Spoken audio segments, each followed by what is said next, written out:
What's up, everyone? Welcome to my corner of the internet.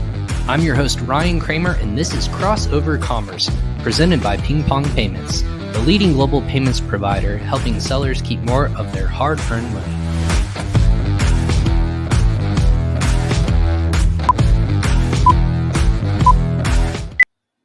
What is up, everyone? Good morning, good evening, good afternoon, no matter where you are in the world. Thanks for tuning in to Crossover Commerce. I'm Ryan Kramer, the host of this lovely show. Welcome to episode 91 of this show, presented by PingPong Payments. In this episode, we are titling Talk DSP to Me off the...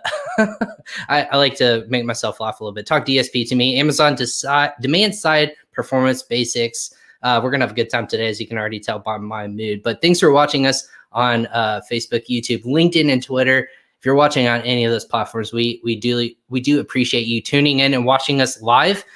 Or if you're listening to this via download on Amazon Music, Spotify, Apple, Google Podcasts, truly where there is a podcast, I'm going to work to be there. So if your favorite, make sure you add us to your library as your favorite podcast to make sure when new ones come available, you get the audio version as well. So do me a favor, because this is a live episode on social media, go ahead and follow, like, and share this episode with your network. Make sure that other people get the word out there as well, because believe it or not, I go live 4 to 5 times per week in order to bring you the best and greatest minds in the Amazon and e-commerce space. I'm lucky to have a Rolodex of people that I like to call my e-commerce friends, and sharing tidbits of information in the Amazon e-commerce space. So what I want to do is get all the information I can about my guest that they have in their mind and their expertise, and get it into your notepads or apply it to your business. So that's the point of this show. If this is the first time joining us live, it's an interactive show. So if you have a comment or a question, you can submit those on Facebook or again on LinkedIn, and we'll be able to see those live, put them on the screen, and answer your questions as well. Again, applying it to either this topic or just a question that or a comment that we brought up, apply it to there. Otherwise, it's all fair game. But do me a favor, go ahead and share that and like. And when we do go live, just hit that notification bell, and you'll be all squared away when we do go live here this week. But about our guest today, he is the founder and CEO of AdVance. He started selling on Amazon back in 2014 and immediately obsessed over all things in the Amazon advertising world. After a few years of testing different strategies to get the most out of his ads, he felt like it was leaving some opportunities on the table, which we all feel that way as well. I can see where this is going. So he and his business partner, Matt, put their heads together to build a system that took things to the next level. And since then, they've developed industry-leading technology, started in digital ad agency, specializing in Amazon DSP and sponsored ads, and then moving into more creative, creating a library of resources to help sellers set them up for success. Fantastic stuff, and it's only going to continue. You might have seen him around or heard him on Clubhouse. You might have seen him around other speaking shows or talks in the Amazon e-commerce world recently. But I'm really excited to bring on Joe Joe of AdVance. I'm not going to say his last name because I already forgot how to pronounce it. Joe, I apologize already. I did this again. I told you I'm going to say Shelerud, but it's do it for our listeners right now. Last name, go. No, you just got it. Yeah, it's Shelerud. I said, you nailed it. What did I balked at it. Like it's like getting to the 5-yard line and you're like spiked it. And I'm like, I don't trust myself. Like, I think I'm there. Yeah. And then I get hesitation. Shelerud, look at that. So guys, I'm not as crazy as I sound or seem right now. Okay. Joe, welcome to the show. Advertising Joe or whatever we're going to call you. Ryan Kramer. Yeah. Look at that. I'm just going to say well, this is the thing, Joe. So this is funny. Funny story before we get started. People call me by my last name all the time because Ryan's not any shorter than Kramer, but for some reason, the last name rings off the tip of the tongue. But I always balk at calling people by their last name. But yet for me, people are like, fair game, whatever. Yeah, yours is easy enough to say, so I get it. I know, but it's the wrong way, right? It's not with a K. It's always with a K, and I never think about that. But hey, I blame my ancestors for that. Anyways, hey, thanks for joining us on Crossover Commerce, man. I appreciate it. You're a busy guy, so where are you joining us from for people who don't know where AdVance is located? Yeah, so we're located in Duluth, Minnesota. So if you look at the tip of Lake Superior, just go a couple hours south of the Canadian border, pretty much way up there. Right now it's honestly snowing outside. So no way. Is it really? Yeah. Yep. So we're getting some snow right now, which you got to be kidding me. Yeah. You always get it mid-April. God bless it. Yeah. good God, man. That's both like exciting, but also it's April and you want to see stuff like just be done with winter. But for us, not as exciting.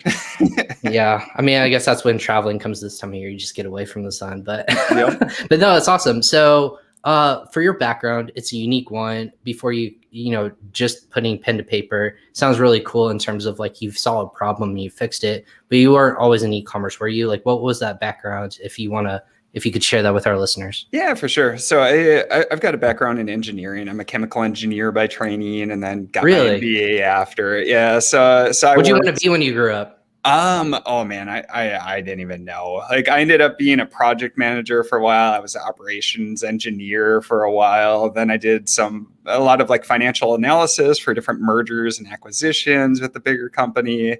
Then started doing project management. Nothing chemical engineer related. Yeah, that's how it always happens. Yeah, stuff was a little bit more, but yeah. Gotcha. So it's awesome. Definitely meandered. So yeah, how I got introduced into Amazon is I've always been a tinkerer on the side, and so I was listening to the Amazing Seller podcast back in 2014 and heard about being able to sell on Amazon. So I was actually out at an Office Depot that was going out of business, and saw these prices marked down and checked on Amazon. And it's like, okay, I can actually sell these for more. So ended up filling my cart, buying those, and then figuring out the Amazon ecosystem from there, and then expanded into more of a private label brand.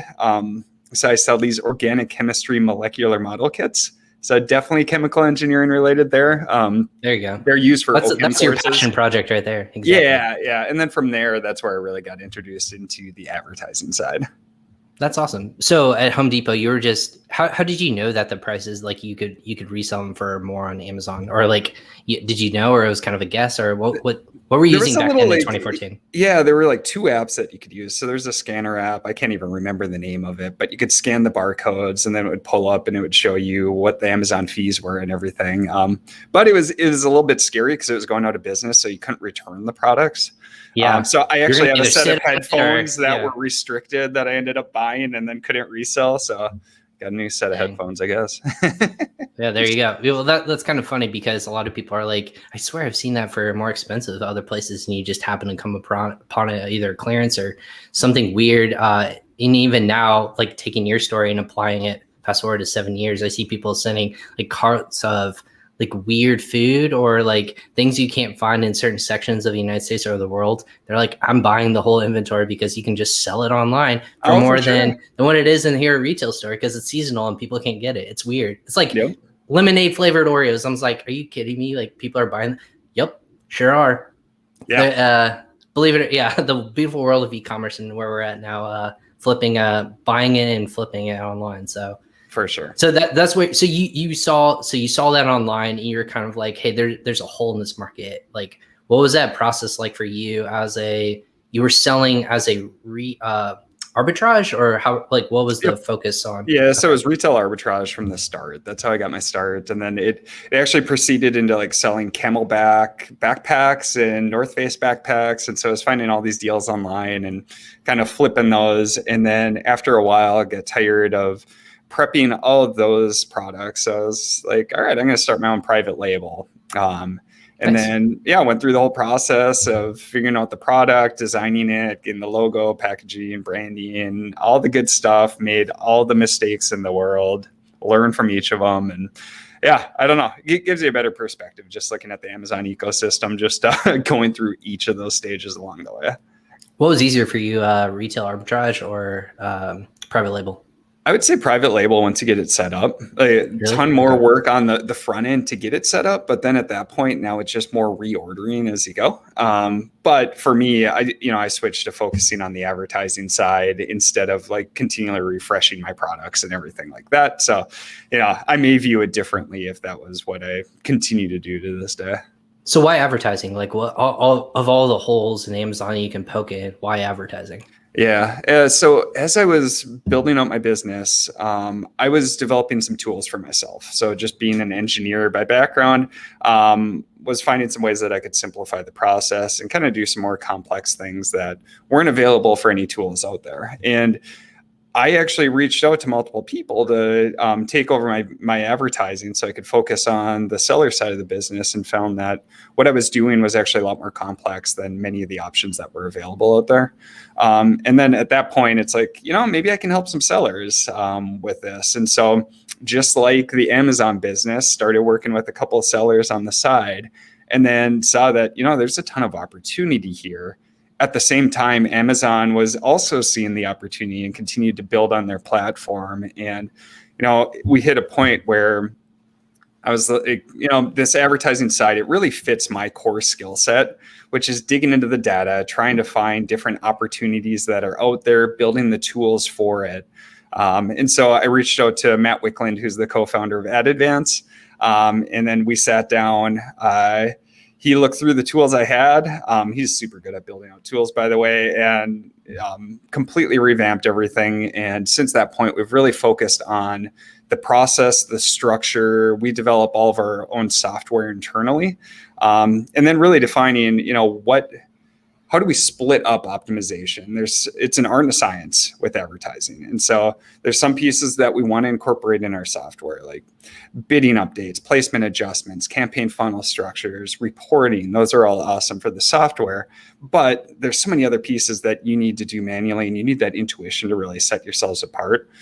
So that's really what we focused on for the first couple of years as we developed the company, is building out the process, the structure, and everything else like that. And now we've been able to really build upon that foundation that we laid, and get into cool things like DSP. Yeah. So why build it out yourself?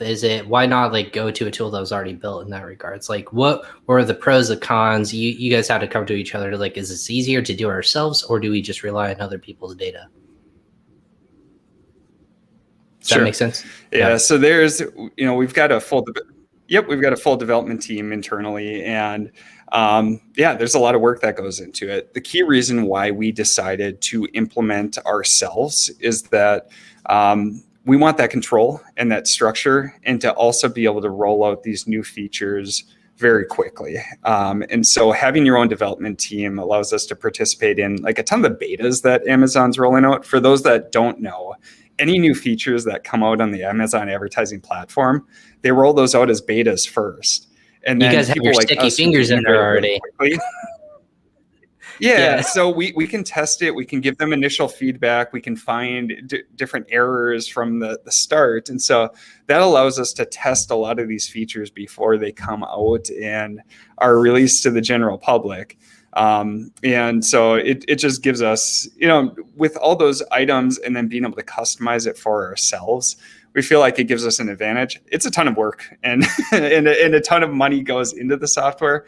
But I don't think we wouldn't have it any other way, for sure. I was going to say, so the cons I would say is you would have to, if something changes, you guys have to internally go in there yourself. You have to change it up yourself. You have to tweak it to make sure it's working in terms of the guidelines that Amazon's getting with you. But are they kind of partners in the aspect of they're holding your hand along the way, yep, you guys are doing it right, that's the right data, you're one-to-one making sure everything's compliant and correct? For sure. Yep. So Amazon's got an awesome culture on the development side and with the different product teams to work with, they're very customer focused. So, Amazon talks about being very customer focused on the e-commerce side. With the Amazon advertising side, we as consumers or users of their advertising products are their customers. And so they're super good about working through these issues. And if we're highlighting, different wants, needs, different, key pain points that we're running into, they're always taking notes and incorporating those in. So it's always fun when we give them direct feedback on, hey, man, we'd love to see this, see it actually come out as a beta soon and then get rolled out to the general public shortly after. So they're investing a ton of time and effort into the Amazon advertising space just because there is so much upside for Amazon. If you look at Amazon, it's the e-commerce side, it's Amazon Web Services, and advertising is growing at a huge rate. So they've got a lot of people focused on it, and there's a lot of new features yet to come. Yeah, so on the show we've talked like with plenty of experts on PPC and ads space, but we've actually seen the functionality of like a product page go for more organic placement. Now almost all of it, but one section is all paid ads. So my question to you is, and this was asked to Brent last weekend of AMZ Pathfinder, is that diminishing the value of PPC ads, or are we going to see like this natural swing back to the organic placements and starting to see those more pop up on product pages again? Yeah. So Amazon placements are definitely saturated. Like at this point, I don't think everything's an ad, man. In many more ads. Yeah. Yeah. And so really where the next level of growth is going to come for Amazon advertising is the off Amazon placements. And so you're starting to see this with like sponsored display audience targeting. So they've got their views remarketing audience, which is both on and off of Amazon placements. But then you also have Amazon DSP, which gives you a lot more control for off Amazon placements. So, to grow their advertising business, they need to keep growing the e-commerce side so they can just get more eyeballs on the ads that are already there. But then at that point, now to really expand into that next level, it's going off of Amazon and competing and taking market share from the likes of like Facebook and Google. So yeah, let's get into it then, because we titled the episode DSP, Amazon DSP. Display, what does it mean, and why is this such a really cool term that people should be familiar with, but also the basics of why it's going to start elevating business moving forward? Sure. Yeah. So Amazon DSP, it's Amazon's demand side platform is what it stands for. And really, if you look at Amazon advertising, you can kind of split it into two buckets. So the first one is Amazon sponsored ads. And then the next section is DSP. And so one way to think of it is Amazon DSP is just kind of sponsored ads on steroids, but there are many other changes or differences to it.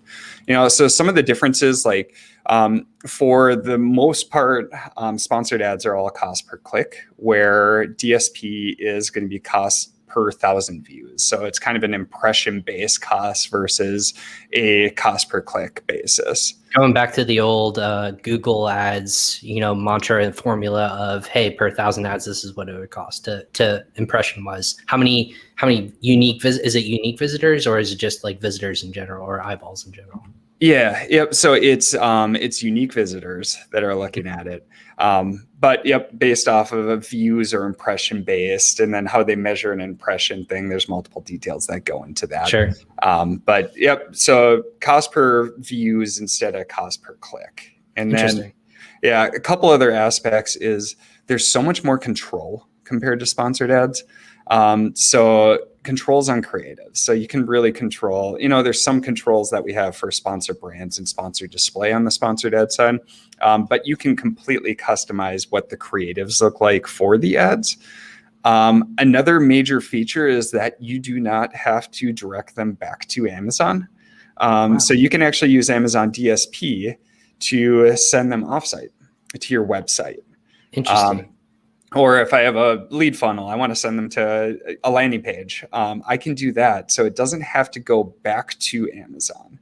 And so really like the core value proposition with DSP is that you can use Amazon's first party data to better target and find those highly relevant audiences, which are going to respond well to your ads. So yeah, I was gonna say, what's the benefit of doing that, where ultimately you want them to purchase? Well, as Amazon, this is how I think from top down. I want to make that purchase on my website. Are they doing it more so that they would rather just take ad money, direct them wherever, whether it's on site or off site? Most people are probably on site anyways. Sure. More so that they would rather have people investing in this new platform coming out, or is that kind of their focus? Yeah. So they're making on anytime we spend $1 on Amazon DSP, they're making a portion of that dollar. And so really what they're doing is finding other ways to leverage the data that they get from their e-commerce side. So Amazon has amassed one of the greatest databases of consumer shopping preferences that humanity has ever known. And so how can you use this information to better target your audiences? So if I look at, say, like Google or Facebook, so like Google, I get intentions from people, from audiences based off of searches. Facebook tries to track you all over the place, so they can look at browsing behavior and everything. They pixelate you, yeah. Yep, and then try to, from your different activities, try to put you into different buckets that you can now target with ads. But what both of those sides miss is the bottom part of the funnel. So it's Amazon has the actual purchase data, or if we're on Amazon, we're actively in a shopping mode. Whereas if I'm on Google, I'm in browsing mode. If I'm on Facebook, I'm probably even higher up the funnel. And so Amazon has this extremely targeted data. And so it lets you pick very specific core audiences, especially if you're trying to sell something, where you can reach the relevant people right at the time where they're most likely to buy. And so, that's the key thing with Amazon DSP, and the way that we see so much value and so much potential with the platform is their use of first-party data with all these consumer shopping preferences to make these really good audiences where you can provide really relevant ads to them that are going to convert and see solid returns. So for people where are these ads going to be appearing? I should say, like, is it going to be, it's mobile, it's desktop, it's everywhere in this regards, but is it displaying on, like Time Magazine or time.com, or like where are all these ads going to be displayed? Because a lot of them that you see on either like Shopify stores or whatnot, you see the Google ad banners and whatnot, but that website has to opt into that, functionality within their backend essentially. Sure. So who's serving the ad? Is it separate from Google, and they would have to have their own placement on their website essentially? Yep. So they have a different ad platform, just like Google has. And so if I'm another thing to learn, geez, man. Yeah. So if I'm a publisher on the web, what I can do is I can sell ad space. And so DSP can compete for that ad space. And so essentially what happens is when I go to a website, say I'm browsing, like I'm going to weather.com to see what the weather is going to look like, see if it stops snowing here. Which I won't. Yeah, it'll keep going till Memorial Day. Exactly. And so as I go to weather.com, what happens is they ping DSP and say, okay, here's Joe. Does he fit within any audiences that advertisers want to target? Okay, here's a couple. Now who's willing to pay the most? At that point, let's show the ad for the person who's willing to pay the most, where he fits into that audience, and then that ad shows. And that all happens, super quick. And so placements show up on outside websites, so news websites, weather.com. They also can show on Amazon too. So if you see ads below the buy box or below the bullet points on a product detail page, those can either be DSP ads, or they can be product display, product targeting ads, sponsored display product targeting ads. So as a consumer, will we be able to know which one's which? Like if I'm a buyer, unless I'm on like some other website, will I be able to tell the difference between a sponsored display one and a DSP one? Like if I'm on Amazon? Yeah, it's difficult with DSP, like we can set up like responsive ads that look just like the traditional, Amazon ads. You see them, that they're an Amazon ad. So in that case, it's going to be harder to differentiate between sponsored display and DSP for what they are, because you can remarket off of Amazon using sponsored display. So it's going to be a little bit trickier there. If you have more like custom creatives that sponsored display can't do, then you could theoretically tell that they're DSP ads. But it's going to be harder as the consumer on your side, just trying to figure out which platform these are coming from, but you'll know that they're Amazon ads. Fascinating. So when I'm thinking about this, I heard a couple things. They have the data that you're shopping with. And that's a big thing, right? We talked a little bit about this before we went live, was the data that Amazon has, they can use it to serve these ads. And there's a couple of routes we can go down of I know Google's pulling back on the amount of data and how they're going to use that for ad purposes, which is both a good and a bad thing for people, of shoppers or, companies that are trying to serve a very specific niche. The good thing so Amazon's taking another approach. They're leaning into the data. Where are they getting this from? Is it just their profile on Amazon, or is it cookie based, or is it server based? Where are they getting this data? Is it their Amazon Web Services? Like, I didn't think that they were allowed to tie into each other or speak to each other that way. Yep. Can you clarify all that? Yeah, so Amazon Web Services. So for those who don't know, it's a separate wing that they have, and it hosts different companies' software. So we're hosted on AWS. So, yep, there is no information that Amazon can get from that. So you want your software to be as protected as possible. Amazon Web Services totally does that. But in terms of like privacy updates and everything, so you hit on some good points. So one to note is that iOS 14 update for iPhones. Essentially what they're doing is they are making you opt in if you want apps to see your behavior across different apps. And most people, when they see this pop up, they're going to click no. And so we saw Facebook come out with multiple ads against this. And the key reason is that if they're not going to be able to track you as much, they're not going to be able to develop as solid of audiences for advertisers to target, and they're going to lose ad revenue. Facebook is against what Apple is doing, for sure. Lack of better, okay, because they don't get the data, and Facebook relies on the data of these third-party entities serving to them so they can better culture advertisements. For sure. Okay, to clarify that, Yep. So, and then on the Google side, so they are also making cookie updates, or they're not going to be tracking as much as you browse around. And so they're responding to just the general trends that we're seeing in the awareness over privacy protections and everything else like that. And so Google, they have a huge ecosystem built out, but essentially they're saying we're gonna not pull as much information, which can impact how the audiences that we can get.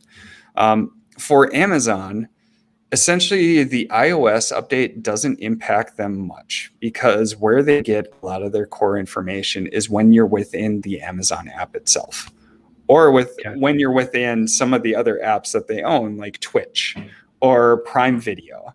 So these are all internal to their own apps, so they can still track that information. When I'm browsing on Amazon, I'm logged in, they know my search history, and they use this for a lot of good purposes too, to give me good recommendations for everything. Sure. And in general, when we can build side, it's like the Force, right? That you see the light side, like it's for good purposes, but in the dark side, it's really, you can now build out a customized audience and then serve lookalike audiences based upon, you're saying they can look at your search history or buying history on Amazon specifically, right? That's the only insight that they get. They don't look at like your emails or anything like that, where you've seen those apps, right? Like they can read receipts and they're like, oh, based upon your receipts that you get to your email, and pull data from there. So it's shopping on Amazon or digital shopping on like audiences like Amazon Music, I'm assuming, Prime Video, things like that, of based upon your viewing, reading, shopping behavior. This is who we dictate you are as a profile. Exactly. Yep. Kindle, any of the companies that they own. Now, does this go into third party? Does this go third party too? Like all the entities that they have their hands into, like IMDb, for example, like is a movie search website, so they can look at like browsing or comments and things like that. That goes in all of their third party, besides you said AWS. For sure. Yep. And so I still call that first party because it's all Amazon owned. And then there are actually third party data aggregators out there. So I can get, if Ryan Kramer, and I can't specifically, I would never know if a specific individual browses this way, but what I can do is I can define an audience, like has shown interest in sporting goods over the last 30 days, and so one thing to note with these different audiences is that they have to be a large enough size, and I can never define it down to like specific individuals or anything else like that. These are just taking general trends that I can combine together to make these audiences that I feel like are really relevant for my advertisements. I was going to say, how specific. So that being said, you can build out the customer profile. me as a consumer don't have to be worried about too much information besides of just habits of that I'm already opting into on their services. Like it's kind of like playing ball, right? You have to play by the rules of, hey, we have like your history. If I have an order history, I can look and assume like, hey, Ryan, you like all these different items or, gifts and stuff like that. They just have that data sitting there. So they're using it in theory, to better serve consumers to help you in the future. But nothing like in terms of addresses or like phone numbers or passwords or things like that. That doesn't get shared with like for the likes of you, for example. Like, not that would be a bad thing, but yep, I could never track it down to any individuals whatsoever. Amazon limits the size of the audiences, so if they're too small, meaning too specific, they won't even allow you to like implement those for different advertising campaigns. So that being said, how specific can you get? I mean, so I can really narrow down the audience. So say I could look at somebody who has viewed my product in the last 30 days and hasn't purchased, and has also viewed my competitor but hasn't purchased, and is also shown interest in this category and is of this demographic in an age range. So you can stack all these different audiences on top of each other. But once you get to a certain small size where it's very narrow, then at that point, Amazon will not let you target it, because then you could be targeting individuals, which is definitely not okay. Right. And also for buyers, that's expensive to do.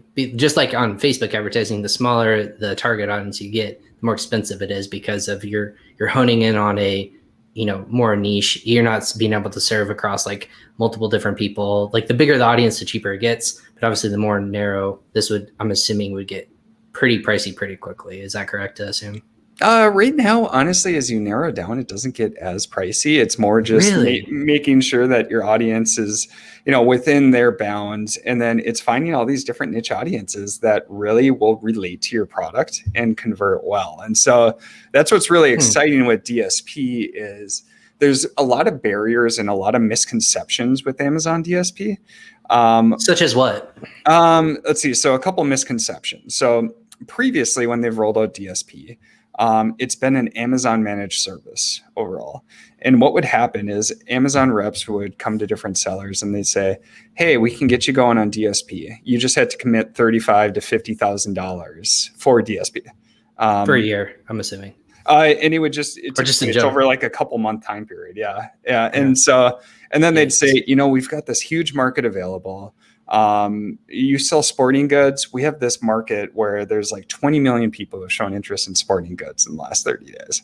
And it's super broad. And then what would happen is they would get going with DSP, target this extremely broad audience, and then not see the results in terms of any increases in sales. They'd get a ton of like views over time, but then they never have the bottom of the funnel built up.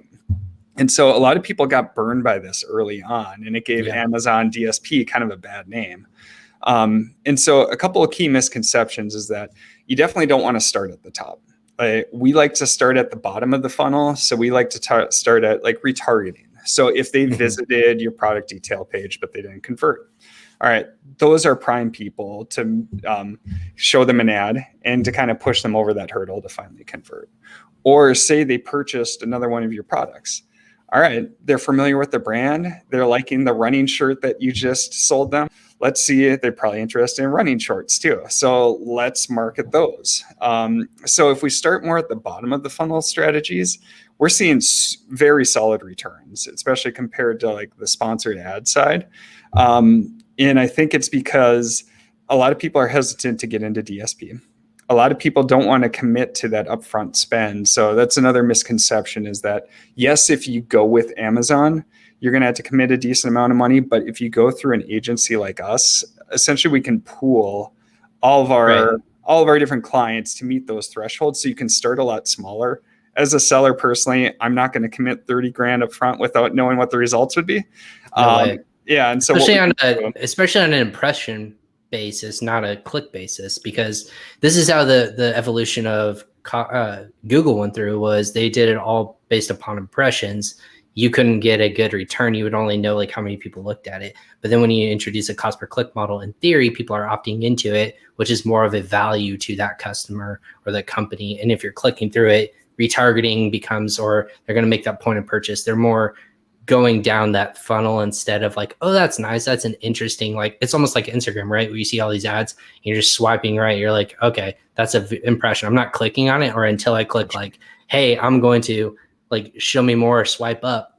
That's when that cost per click happens. But the impression's like, oh, that's interesting, and like go to the side. So it's not as much of a opt-in value, but this is where Amazon's naturally following that same story, if you will.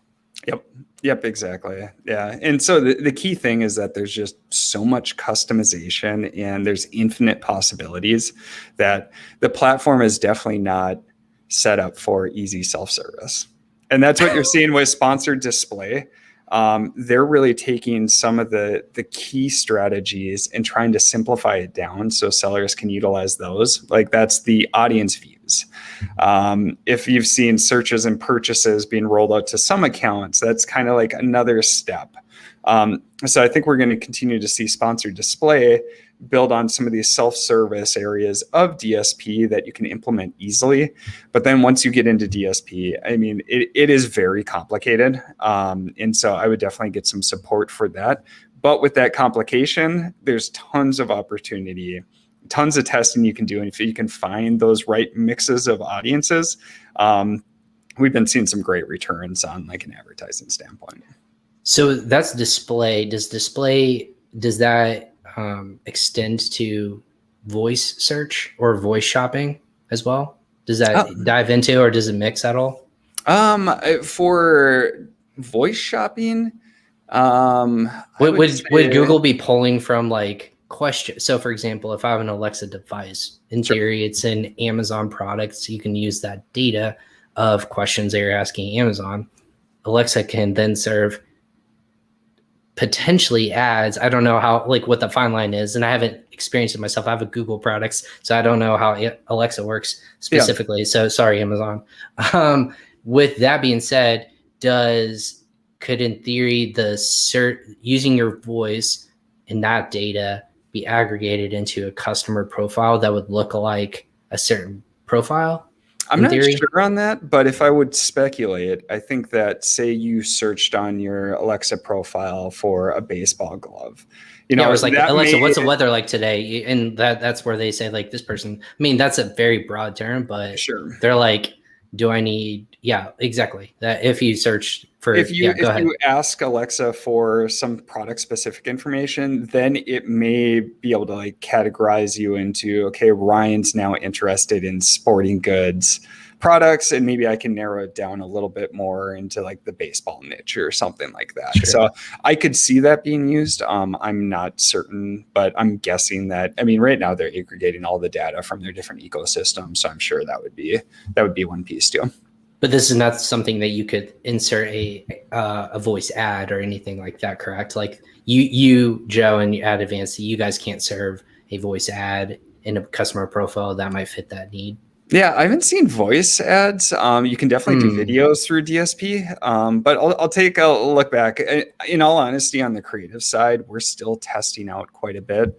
Right now, we've been focusing more on like the Amazon specific looking ads for DSP because they have been converting really well. I think just with the familiarity that many people have with Amazon.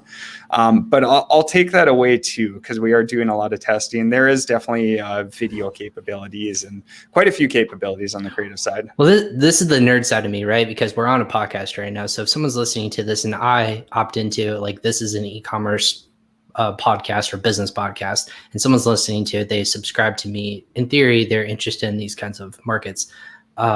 So in theory, Amazon can serve ads to Amazon Music podcasts and say like, hey, like you bring products or services to that profile. And so when you hear an ad in your ear, then in theory, there could be an option to either opt in to or purchase that product in theory in voice. And I know like they're two different things, but that's how I see maybe like as a third party software or using voice in their products or in podcasting, and a lot of people are, investing into that. That's where I think that could potentially go. I mean, maybe that's just me wishful thinking. Or No, I definitely agree. If make more money. Not doing that. Yep, I think that's definitely an opportunity, and we're seeing it for like Hulu has a self-service display platform where you can actually run commercials for Hulu.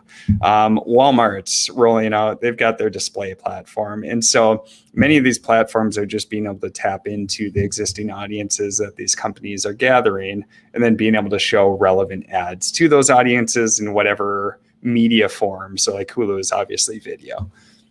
Amazing stuff. So I'm a seller and I'm piqued by this. This is something that's really cool. I can stand out. I can really drive more awareness. I can stand out in more ways. Two-part question. Who's more opting into the services now? Is it a specific category that's seeing better results, or are you seeing more like sporting goods or home gift garden, or like what are those categories that are opting into this more? And then second is, when should people start investigating potentially hopping on board with this? You said it's an upfront spend cost. When am I ready to go down this hole? Yeah. So for the first question, we have seen pretty solid results across the board between different categories. That's good stuff. Good. And I think the key reason is that people just aren't utilizing this as much right now because of these barriers and misconceptions. We saw the same thing for new features as they were being rolled out, like sponsored products, placement adjustments, sponsor brand video, and sponsored display product targeting. All these, when they were newer, we were able to get the bids really cheap, which led to great results. So we're seeing the same thing now for DSP. Like, for instance, our bottom of the funnel strategies over the last couple months, they're averaging about a 12% ACOS, or like 8 to 9 ROAS, wow. Which is really solid when you compare to our sponsored ad types.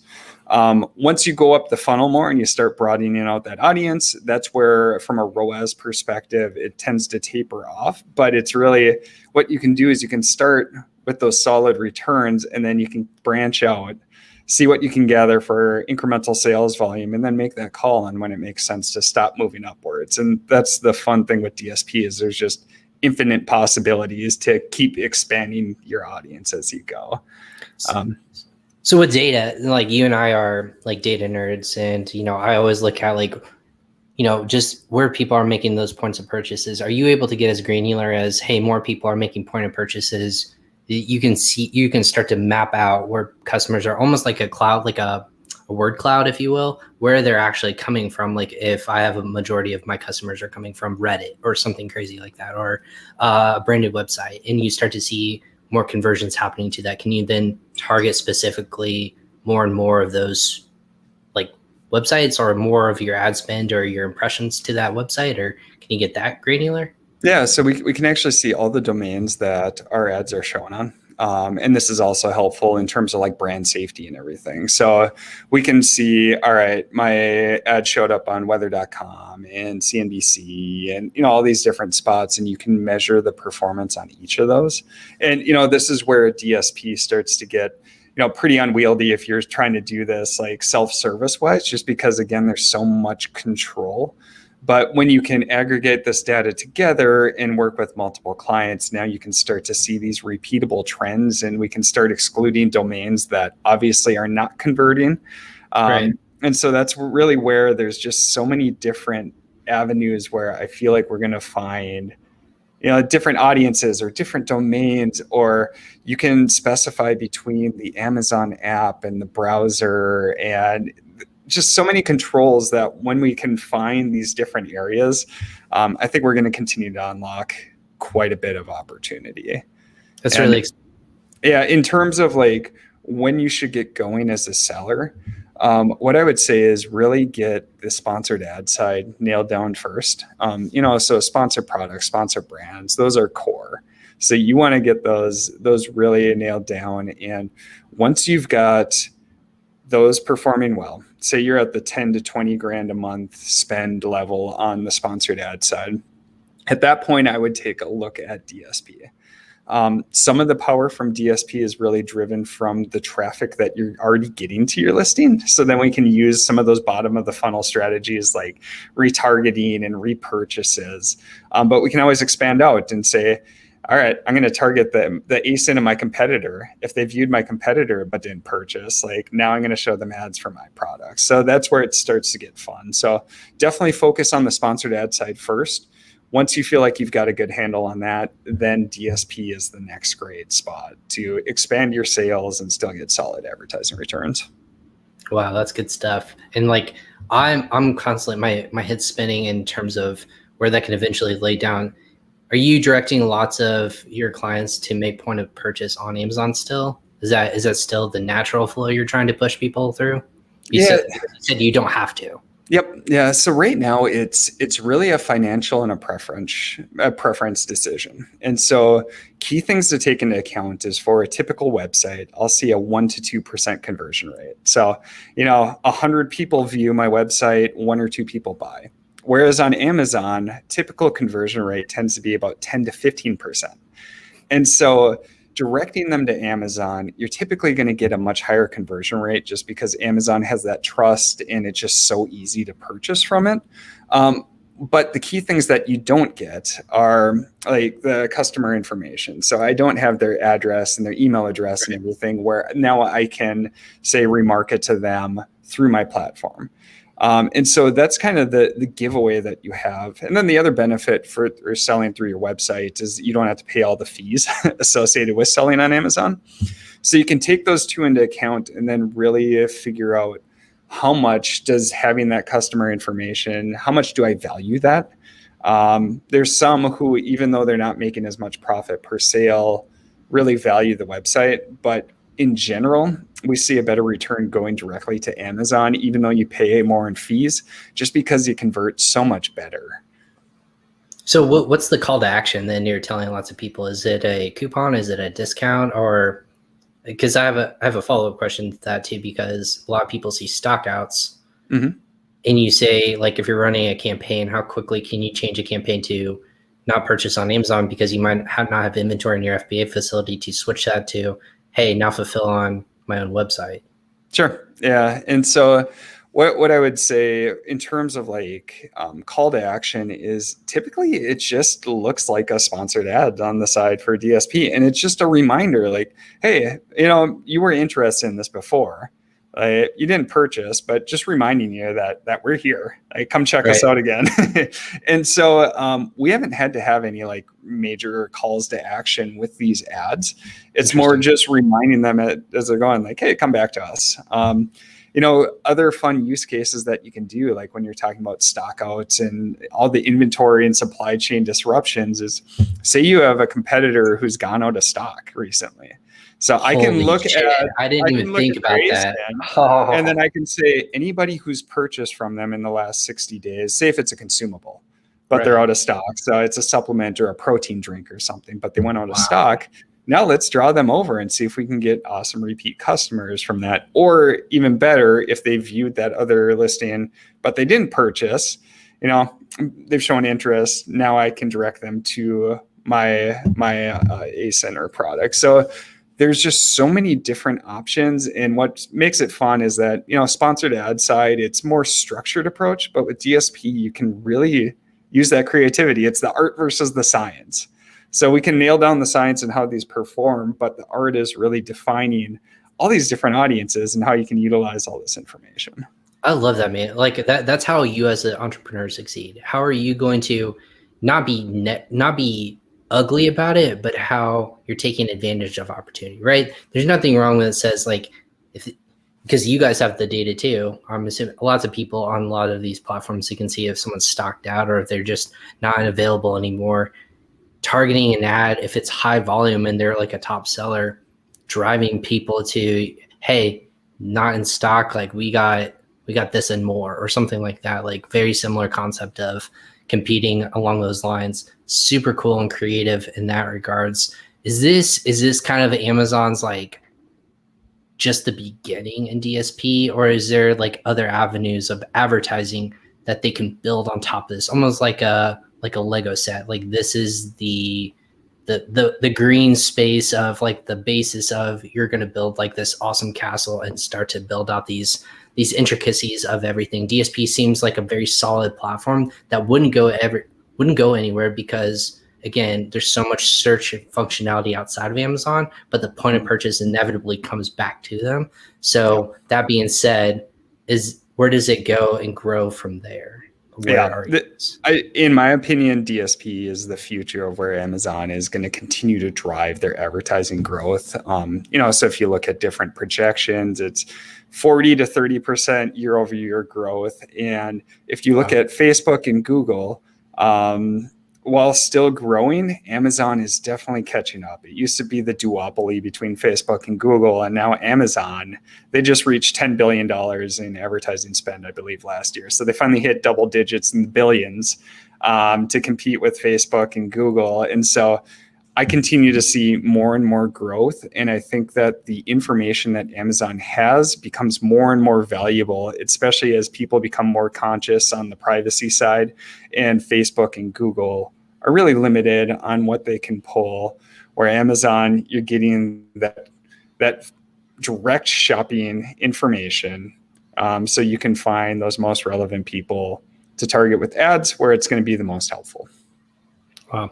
I'm really excited about that, because that's using data, I think, for the betterment of standing out and the creative. I like the creativity side, like not the ugliness of it. The creativity side is what's super fascinating about it. Is not everyone just sits on Amazon like we do all day. I'm just like constantly looking for different things and updates, but it's normally the point of purchase. I think maybe you showed like where data finally inevitably happens, and you can look at those numbers to say, like, listen, this isn't where all the activity is happening. You can do branding. You can do all these other things of maybe even going into different flows, right? Of maybe to ManyChat. Is that like other ways that you can start direct people of like, hey, are you interested in like these kinds of ways? And like you can start to direct them in these different flows of, I don't necessarily want them to purchase, or I have a concept. Would you be interested? Or for like a Kickstarter event or any of these other kinds of things, do I have to be a seller on Amazon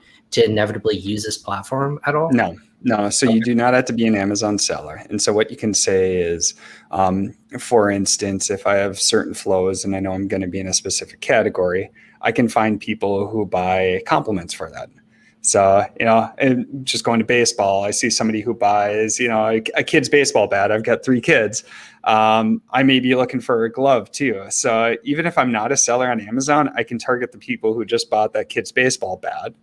And then I can show them ads for my glove and direct them to a landing page off of Amazon. Or so even if I'm trying to sell products or books or, different things like that off of Amazon, I can utilize that consumer shopping information to find that targeted audience based off of those preferences that now would probably be interested in my product. Or even services, right? Like this can go into the service industry pretty quickly. Like, hey, you just bought like a car detailing kit. Hey, maybe you should like Geico or something like that. Like, hey, have you thought about protecting your ride or something along those lines, where I inevitably see like more players come into the space and play with Amazon because of the data that they're now allowing and opening up to people, because, that's the cool portion of it. I think that's for sure. Think of like me as a nerd. Yeah, think of like a car dealership. And so for this car dealership, I'm looking at people who just bought RAM, like replacement parts. And I know that, and I just filter that they're like, my RAM is 8 years old. And man, okay, we're going to categorize this group that's had to buy a bunch of replacement parts. They're probably in the market for a new truck, and they're probably pretty brand specific too in what they're looking for. So maybe let's start targeting them with my car dealership for ads. There's different ways that you can utilize it like that. That doesn't fit the traditional Amazon seller mold, but is really cool. You have to think outside the box, but that's where it gets really fun. Awesome stuff, man. I know I can talk about this all day, but I know you have stuff to do in that regards. But Joe, before people like wrap up and they're like want to like dip their toes in DSP or like just learn more information, I think that's the key. Of we just touched the tip of the iceberg. Where can they either learn more information or get in touch with you and just kind of educate themselves further? Yeah, for sure. You can check out adadvance.com is a great spot, or connect with me on LinkedIn. It's Joe Shelerud on LinkedIn or Facebook. We're posting a ton of content, or also on Clubhouse quite a bit now, talking with great people like you, Ryan. So any of those places are great. We're always putting out new content and sharing things that we're learning and seeing as we go. Amazing stuff, man. Well, congratulations on the success and growth. You guys are, I know, growing as well. And this is just the beginning. I know for agencies like yourself to help e-commerce sellers and more, like as we kind of alluded to, grow on those platforms. So that's really good stuff. We'll be in touch, and we'll have to check in and see how things are going and the more data we're getting and how that's applying for sellers. So thanks a lot for sharing that today. For sure. Yeah. Thanks for having me on, Ron. Yeah, no problem. That was Joe Shelerud of Advance. Again, thanks, Joe, for joining us on Crossover Commerce. Just one of the many great minds that we have on our show. He has to go and bounce and just do more great things in the space. So we appreciate his time spending it with us, just going over the basics and talking about DSP, because that's a new fascinating functionality of Amazon and what they have to do to continue to innovate in the Amazon and e-commerce space. But let's be told, like, that's not the only one who knows what they're talking about. They're very fantastic in that regards. So we appreciate him being a part of that beginner journey and helping us understand a little bit more about Amazon DSP. Again, for everyone who's still around with us, I appreciate you watching on social media live, or if you're rewatching at another time, we call it team rewatch, because everyone's busy, they're doing their business. We hopefully, if you spent a little bit of time, can give us some feedback in terms of what you learned, maybe some insight or where you're watching from. If this is your first time or last time, we appreciate you tuning in, or this is your first time, I should say, or if you've been with us every single episode. Again, this is episode 91 of Crossover Commerce. We talked about Amazon DSP with Joe Shelerud of Advance. So go ahead and check more information about them on the comment section below. And about PingPong, you can actually sign up for a free account. Obviously, with PingPong, you can help with international transactions, both sending and receiving internationally as an Amazon seller, but also e-business seller as well. So go ahead and check it out. Sign up for a free account below. Click on the link, and then you'll get a free month of international transactions when you sign up today. I'm Ryan Kramer, the host of this show. Thanks for tuning in. Again, I love bringing my information and my guests to come onto this show so that they can share relevant information for you in the Amazon and e-business community. Go ahead and tune in make sure you subscribe to our channels, I should say, be notified of future episodes coming forward. And I want to make sure that you guys get the best minds in the Amazon and e-commerce space. Thanks for tuning in to Crossover Commerce. We'll catch you guys next time on the show. Take care.